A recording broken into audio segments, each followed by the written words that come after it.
The El Clasico is almost here, one of the biggest games of the season. And just to prepare for that, what we're going to do is do the joint Barcelona and Real Madrid teams, the joint El Clasico, the El Clasico 11, one of the biggest games of the season. This might decide who wins the La Liga.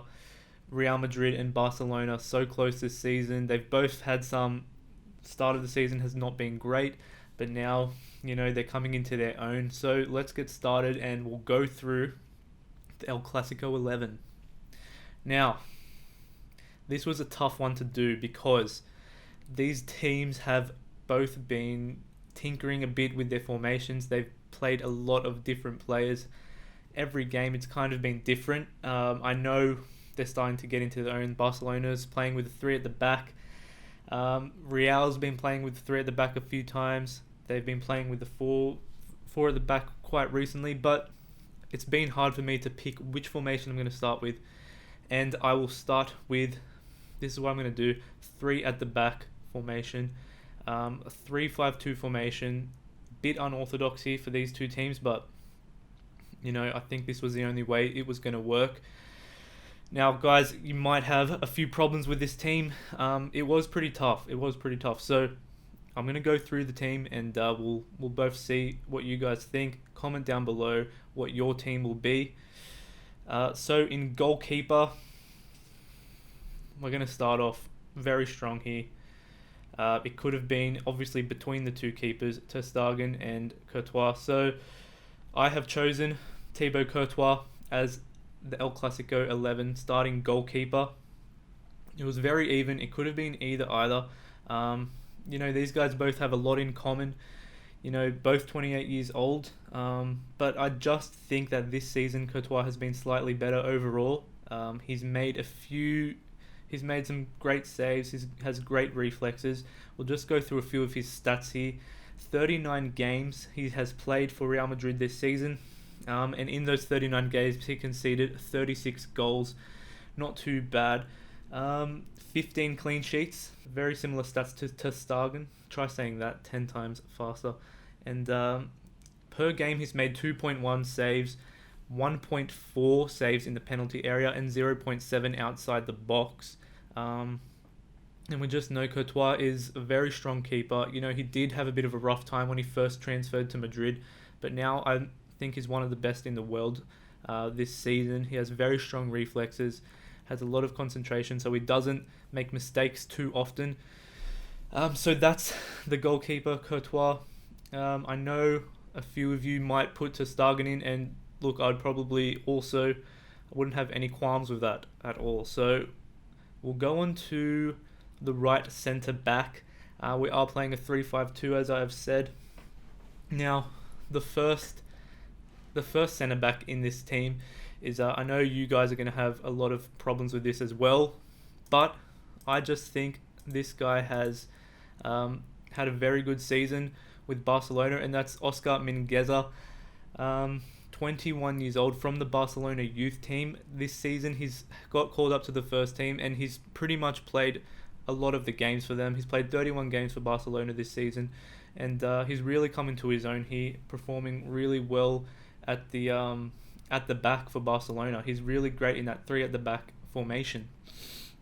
Now, it was very tough to pick at centre backs for this team. You have so many. I have two centre backs that would definitely have made the team, but I think Mingeza was one of those ones where I could have put someone else in. But I think for this formation, he works well at this right centre back role. And look, this season he scored 1 goal, 2 assists in 31 games for Barca.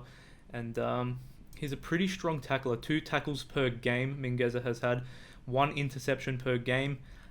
He's had 1.4 clearances per game. Now, he has very strong tackling presence, and he is good at passing, with a passing percentage of 92.4%. Someone that you definitely need at that back three there. And he's had 1.1 long balls this season. And as I said, I could have chosen a few defenders in here, but Mingeza fits very well at this three at the back formation. So there you have it, the first defender, Oscar Mingeza. just in front of Courtois there. So we'll go on to the second centre back, one in the middle, and that is of course Sergio Ramos. And look, he's been injured a lot of this season, but I would still say he's probably the best defender here that we have in these two teams. 35 years old, he's getting there in age, but this guy is the essence of the El Clasico. It's what El Clasico is all about, and that's Sergio Ramos. He's got, in this 2021 season, he's played 20 games. He's got 4 goals and 1 assist. Not too bad. He is a bit of a goal scorer, old Serge. But look, this guy just brings leadership to the back. 1 tackle per game he has, 1.4 interceptions, 2 clearances per game. He's a very strong passer. 72.6 average passes per game, and with a passing accuracy percentage of 92.1%.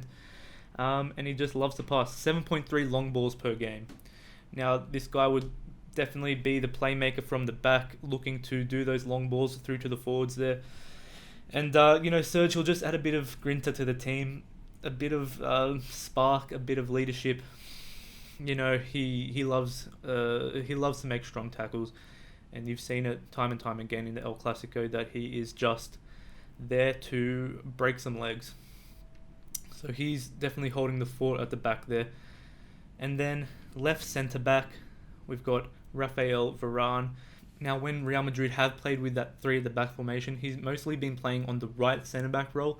I do think he'll just work fine here at the left, right next to Sergio Ramos. The partnership between those two is amazing. Varane definitely plays better with Sergio Ramos in the team. Look, you've heard his name before. Rafael Varane, one of the biggest up-and-coming centre-backs in the world, and he's definitely come to his own as well. 27 years old for the Frenchman, 36 games and 2 goals for Real Madrid. He's definitely one of Real's best centre-backs, him and Ramos, I would say. And he's played 9 games for France as well this season. Now, looking at his stats, 0.8 tackles per game, 1.3 interceptions per game, and 3.4 clearances per game. Again, he's another strong passer of the ball. I think between all these 3 guys, they're very strong at passing. And he's got a 90% passing accuracy per game, and 60.9 average passes per game he makes. And he has 4 long balls per game, so I think this back 3 will be great for the playmaking side, starting the play at the back and getting those balls right to the front there. And I'll show you those strikers later. But look, that's the back line, guys.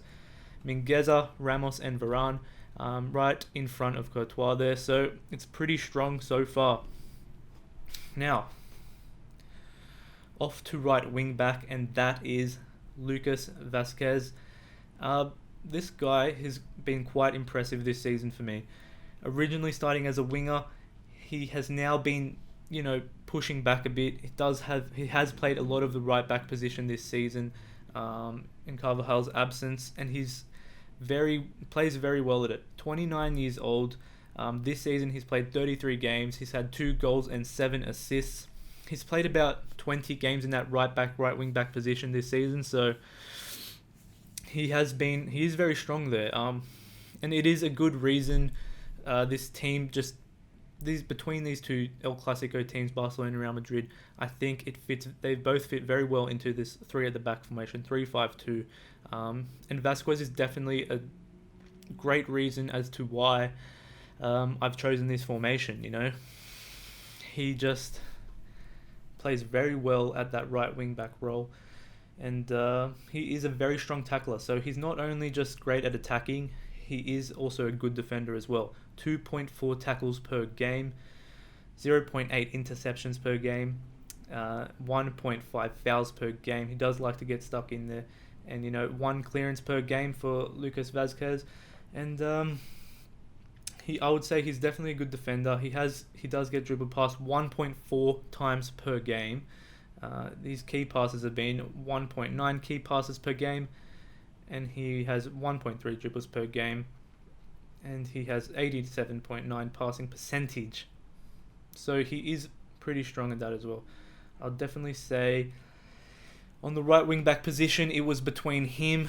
Who do we have? Sergio Roberto and Dest for Barcelona. I definitely think, look, Sergio Roberto didn't have too many games to play to. He has been playing well when he has played, but he hasn't been in too many for me to judge him. Dest has been pretty impressive as well for Barcelona, so I think it was between those two, and I definitely think Vasquez is the better player to play on that right wing back position. Don't get me wrong, Dest has been playing pretty well, and he definitely suits that right wing back position as well, but Vasquez, mate, he's good. Now, onto the other side of the park, and on the left wing back position, we have Jordi Alba. You've all heard the name. Barcelona. He's been playing a lot for Barcelona in the past few seasons. He's been with them since 2012. He's played 324 games with them. And I just think Jordi Alba is very much suited towards the wing back position more than that left back role. He is a great attacker. He likes to push up a lot. Now this season, 39 games for Barcelona, 5 goals to his name and 12 assists. He has just great attacking stats there. He's a very strong passer as well. 1.8 key passes per game, 87.8 passing accuracy percentage. He also doesn't like to cross that much, 0.6 crosses per game, 1.7 long balls per game. Doesn't take too many shots, 0.6 shots per game, and 0.5 dribbles per game. Now, as I said, on the defensive side, I think he's not the best defender, but he's still there. 1 tackle per game, 1.3 interceptions per game. But I do think that Jordi Alba, the reason he's in this team is because in that left wing back position, he can attack, he can get those 12 assists when he wants, and it's definitely suited. Look, the other player I had here was Mendy for Real Madrid or Marcelo, but I do think these stats, you can't really pass up what Jordi Alba has been able to do in that left wing back position. Now, that is pretty much the defensive side of things. You have the 3 centre backs and the 2 wing backs, Vasquez and Jordi Alba. Very balanced team so far, very balanced. Now, we're going to get into the centre mid positions. Now, this is where it got really hard. It didn't get too hard. I knew that they have amazing players, both Barcelona and Real Madrid, in the centre of the park. That's probably where they have the best players. So look, I'll just start with the centre defensive mid here, and we got Casimiro, one of the best defensive midfielders in the world, 29 years old, 35 games this season for Real Madrid, 6 goals to his name and 4 assists. And he's in the middle of the park, just very strong defensively, very much the heart and soul of the Real Madrid team and this team as well. 2.5 tackles per game for Casemiro, 2.1 interceptions per game. He likes to foul a bit, 1.6 fouls per game. Very strong tackler, very strong defensive-minded player. He also has 0.7 key passes per game. Passes averagely around 57.5 passes per game and 84.6 pass accuracy. So he does like to do a few long balls, 4.4 long balls per game, and has 1.3 shots per game. As I said, he's definitely a strong player to have in the center of the park here. He's very strong at aerial duels and ball interceptions. As I've said, 2.1 interceptions per game, and he just loves the long ball. Loves the long ball there to pass to the front there. So it's definitely a well-balanced team. You have your defenders who can pass. You have Casemiro. He's setting up play as well. And as you know, him and the other 3 midfielders in Real Madrid, they're just 3 of the best in the world, and they all play well together. So Casemiro, the centre defensive mid here. Now we'll go down to the centre mid, and look, it is his teammate, Toni Kroos, one of the best centre mids in the world as well. And these two just play very well together. 37 games for Real Madrid this season, 2 goals, 10 assists, and he is also a brilliant passer of the ball. I've been saying this a lot lately, but when I say it for Kroos, I mean it for Kroos. 93.4% pass accuracy, 76.5 passes per game, and he makes 2.3 key passes per game. Now this guy just creates play in the middle of the park. You've seen it. You saw it against Liverpool for Vinicius Jr. That long ball in 8.3 long balls per game, and he does cross 1.3 times per game. Look, he's decent in defense, but I think that partnership with Casimiro is where it really, Casimiro is definitely the better defender out of the two, and he can just sets up Cruz to make the plays. He does make 1.5 tackles per game, 0.9 interceptions per game. Cruz has been around for a while. They've won so much for Real Madrid. He is only 31 years old still, so he's got some time, and he's definitely had one of his better seasons this season. So that's one. So in the midfield, we've got Casemiro and Cruz. Now, linesman. This one is a bit unorthodox here. It was hard for me not to go Luka Modric, and you can argue that Luka Modric definitely deserves to be in this team, and he might be the better player, but I do think that this player has had maybe slightly a better season for his team than what Luka Modric has had. Not saying that Luka Modric has been bad, but just saying, it's hard not to put this young fella in, and that's Frankie de Jong. Making up the third midfielder in this team, Frankie de Jong, 23 years old. So, I think it'd be good to get a few young legs in there. Just get that midfield running up a bit. And he's played 42 games for Barcelona this season, and he's had 6 goals and 6 assists. He's definitely had a great season for Barcelona. Now, we know that Barca have been a bit shaky at the start of the season, but I think they've really found a bit of form, playing 3 at the back. And I just feel like they've been, finding a bit of form. They can still, depending on if they beat Real Madrid in the El Clasico game, they're in a very strong position to win La Liga as well. So Frankie's been playing a few positions this season, mostly that centre defensive mid position. Recently he's been playing a few at centre back in the middle of the park there, just because of those injuries that have been occurred to Barcelona. But look, again, very strong passer of the ball. He makes 1.1 key passes per game, 92.2% passing accuracy, and he on an average makes 76.5 passes per game. Also 2.1 long balls and 1.6 dribbles. He is a pretty decent dribbler as well there. And defensive wise, 1.2 tackles and 1.2 interceptions per game. Now, I do think this is a pretty solid midfield. You might be saying, look, why are you taking away Modric in that perfect 3 midfielders there? But as I said, I think De Jong deserves to get a mention in here. And look, we're also not putting in this midfield Pjanic, Coutinho, Sergio Busquets. It was definitely a tough selection to do. And I just think this would be my team personally. But guys, I'd love to see what you guys think down below. I know already you're typing in the comments what you guys think. Probably Modric, Mingeza not in the team, but it is what it is. And now we'll go to the 2 strikers here. And of course, we're going to put in Lionel Messi. And look, in my opinion, still the best in the world. 38 games this season for Barcelona, 29 goals, 13 assists. Not his best stats. Not his best stats in a while. Probably one of his worst years, but still amazing. And his stats also say it all as well. His shots per game, 5.7 shots per game he takes. Key passes, 2.6. Dribbles, 4.4. And he gets fouled about 2.3 times per game. This guy's strong at everything. Passing, shooting. The only thing I would say is his defensive contribution is weak. But hey, he's Messi. What are you going to do?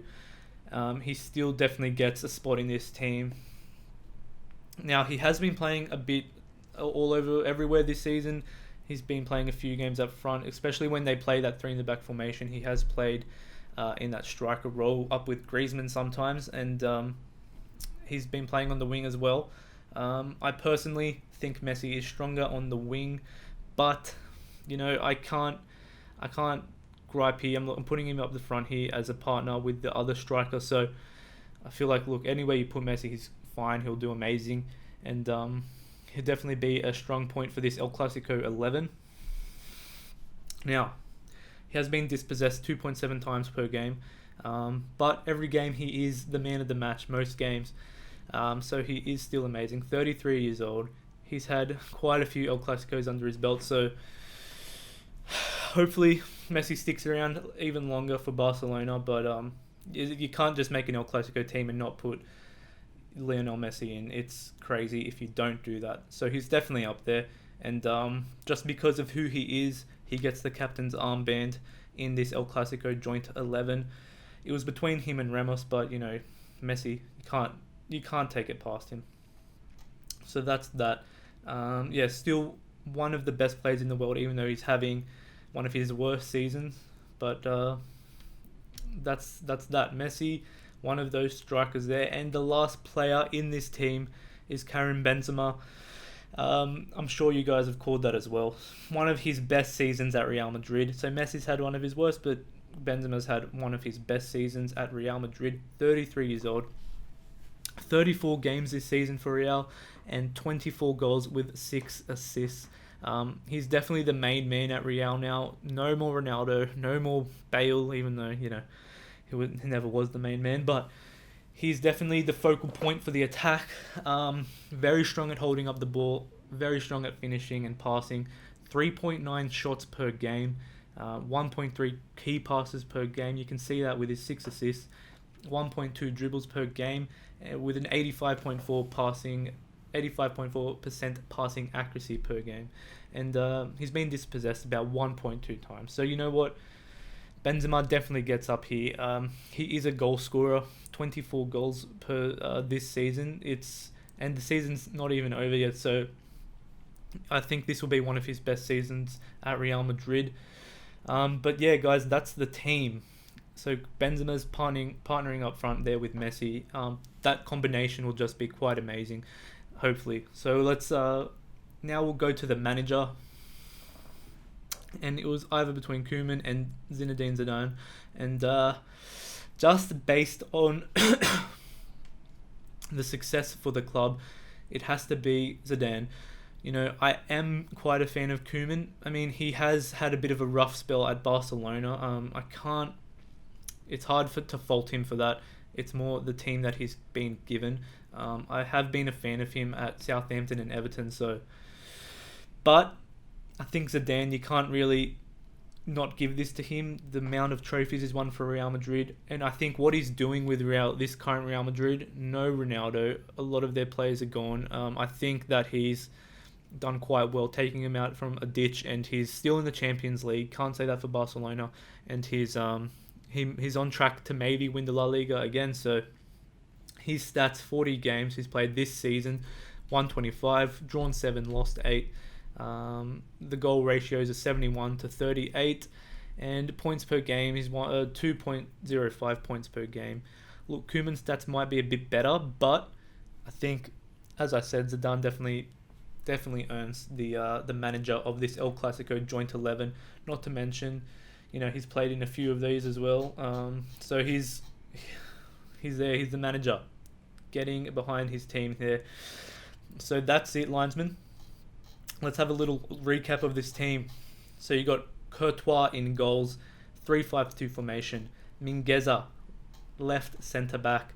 Sergio Ramos, centre back, right in the middle there. Rafael Varane on the left centre back. Then you got Lucas Vasquez, right wing back. Jordi Alba, left wing back.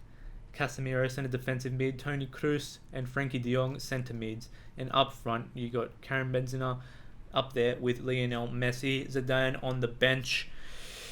It's quite a strong team, guys. Now, it's 7 Real Madrid players and 4 Barcelona players. So Barcelona fans, don't hate on me. I know you guys would probably pick completely different teams, but I found this one quite difficult because of these different formations they've been playing and the players that come under it. So I am actually interested to see what you guys have as your joint El Clasico team. So linesmen, don't forget to put that in the comments, and I'm sure it'll be different to mine. I think this is a very strong team, but I'm sure a lot of people would have different outcomes there. So linesmen, that's it. Can't wait for the El Clasico game tomorrow. It'll be a great decider for the La Liga in general, so I'll definitely be watching that one. And don't forget to like the video, guys, and comment what your team is, and I'll catch you guys around.